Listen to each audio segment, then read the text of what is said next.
Halo anak-anak, selamat pagi. Salam sehat untuk kita semua. Masih tetap semangat ya untuk belajar. Sebelum belajar, mari kita berdoa terlebih dahulu.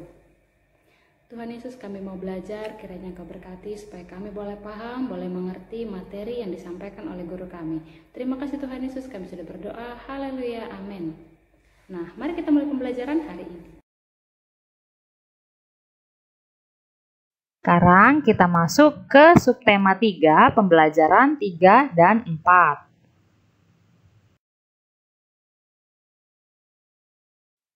Pembelajaran 3 tentang pemantulan dan penyerapan bunyi.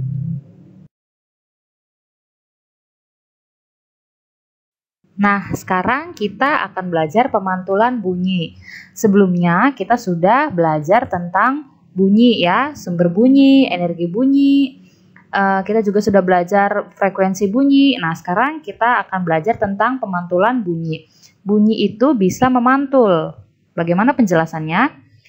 Bunyi yang dihasilkan di ruang terbuka tidak sama dengan di ruangan tertutup. Berdasarkan jarak antara dinding pantul dan sumber bunyi, pemantulan bunyi dibedakan sebagai berikut.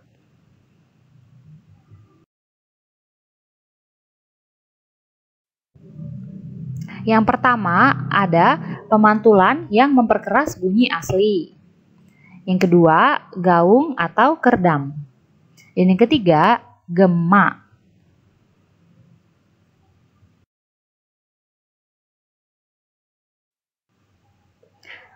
Mari kita lihat yang pertama, pemantulan yang memperkeras bunyi asli. Nah, di sini ada contoh kalau kita berteriak di kamar mandi.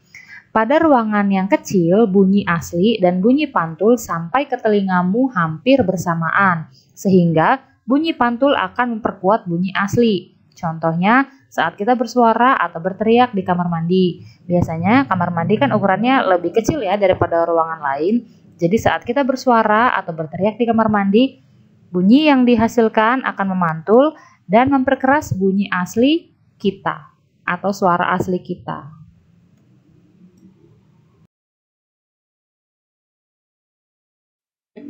Yang kedua, gaung atau kerdam. Biasanya, selang waktu antara bunyi asli dan pantulannya di dalam gedung sangat kecil, sehingga bunyi pantulan ini bersifat merugikan karena dapat mengganggu kejelasan bunyi asli. Pemantulan bunyi ini dinamakan gaung atau kerdam. Gaung terjadi jika ruang dinding pemantul berjarak sedang.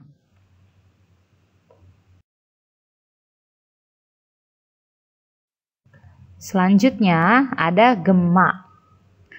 Nah, di sini ada contoh seorang yang berteriak ya di tebing. Jika dinding pemantul sangat berjauhan, maka bunyi pantul akan terdengar beberapa saat setelah bunyi asli. Kejadian ini disebut gema. Hal itu terjadi karena bunyi memerlukan waktu untuk merambat.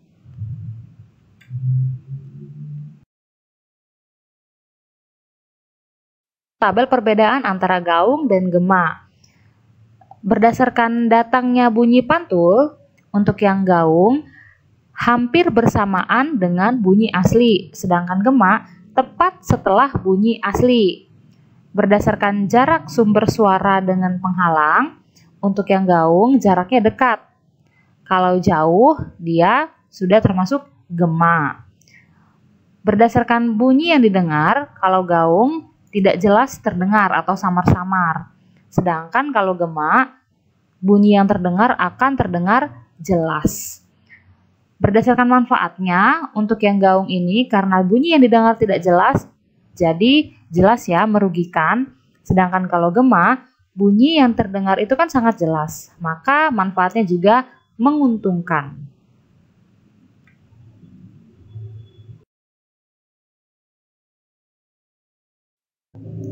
Nah, sekarang kalau tadi ada pemantulan bunyi, sekarang ada penyerapan bunyi. Gaung dan kerdam dapat dihindari dengan melapisi dinding dengan bahan yang bersifat tidak memantulkan bunyi atau dilapisi dengan zat kedap atau peredam suara.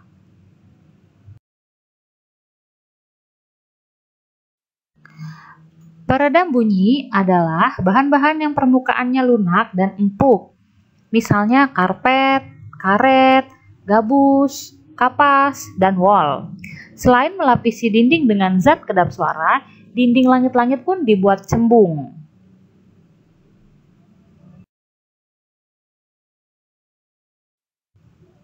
Nah, mari kita melihat ruangan yang biasanya memakai peredam suara. Ruangan apa saja itu? Ruang karaoke. Terus ada studio rekaman atau latihan olah vokal.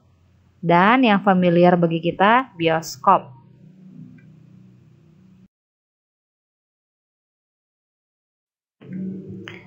Nah, apa sih manfaat peredam suara dalam ruangan? Yang pertama tentunya meredam keluar masuknya suara atau menciptakan ruangan yang kedap suara, supaya menjaga kesehatan telinga bagi pendengar di dalam ruangan tersebut. Tentunya juga memperjelas suara dalam ruangan dan sebagainya. Dan yang selanjutnya, tidak mengganggu ruangan atau orang lain di luar ruangan tersebut karena terlalu berisik atau bising.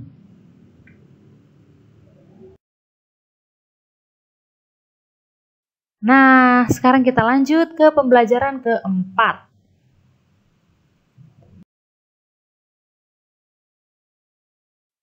Kita akan membahas toleransi. Apa itu toleransi? Toleransi adalah sikap menghargai orang lain yang berbeda dengan kita. Nah, kalian semua pasti masih ingat ya kalau Indonesia memiliki kebudayaan yang beragam. Untuk menyikapi itu semua, kita semua harus melakukan atau menyikapinya dengan toleransi.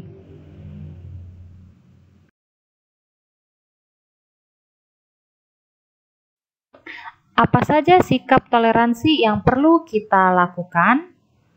Yang pertama, menerima dan menghargai suku, agama, budaya, dan adat istiadat orang lain.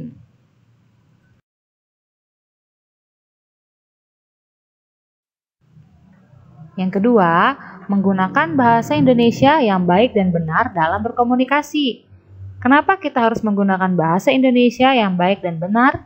Karena kalau kita menggunakan bahasa daerah, sedangkan orang-orang di sekitar kita belum tentu kan mengerti dengan bahasa kita. Jadi, untuk menghindari adanya perselisihan atau konflik atau kesalahpahaman, jadi lebih baik kita menggunakan bahasa Indonesia yang baik dan benar.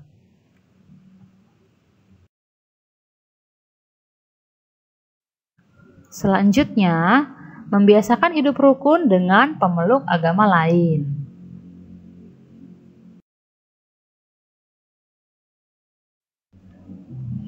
Selanjutnya, ikut memelihara, melestarikan, dan mengembangkan tradisi dan budaya.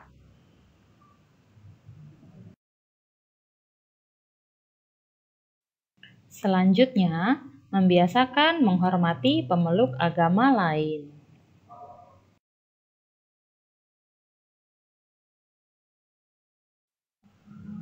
Berikutnya, kita tidak boleh menganggap suku sendiri yang paling baik, karena semua suku sama, memiliki kelebihan dan kekurangannya masing-masing.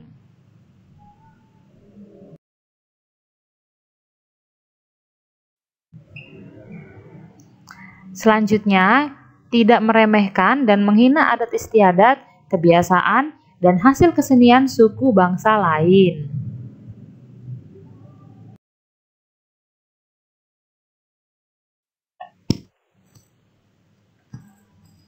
Oke, di pembelajaran sebelumnya kita semua sudah belajar bahwa budaya yang sangat melekat pada bangsa Indonesia yaitu budaya gotong royong.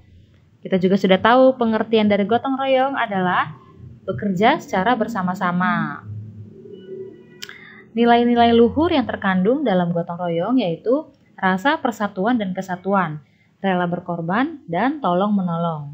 Jadi dalam gotong royong ini kita tidak hanya bersatu, tetapi kita juga harus rela berkorban dan juga tolong menolong terhadap sesama.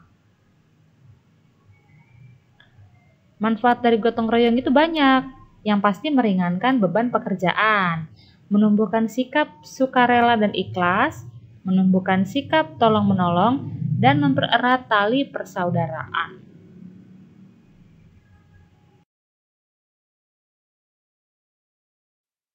Nah, sekian dulu pembelajaran kita hari ini. Sampai jumpa di pembelajaran selanjutnya.